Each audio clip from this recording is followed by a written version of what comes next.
Happy new ইয়ার।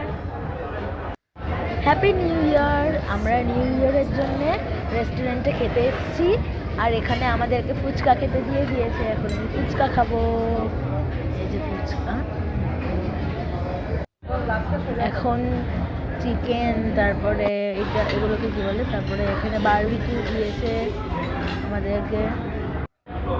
আমি এখানে খাচ্ছি, পোলাও খাচ্ছি, মাটন খাচ্ছি।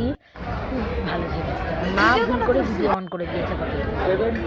আর এখানে আমি গোলাপ জামুন খাচ্ছি, অনেক কিছু নিয়েছি, আইসক্রিম নিয়েছি পাশে। এই যে এগুলো সত্যি খুব ভালো খেয়েছি, অনেক ভালো ছিল। আর হ্যাপি নিউ ইয়ার। এইটা যখন দিচ্ছি এখন সন্ধে হয়ে গেছে, এটা দুপুরে গেছিলাম, আমি বলছি খুব ভালো হয়েছে। আইসক্রিম খাচ্ছি, এখানে কুলফি ছিল। বাড়ি চলে এসেছি, আর happy new year, bye. Happy new year 2026।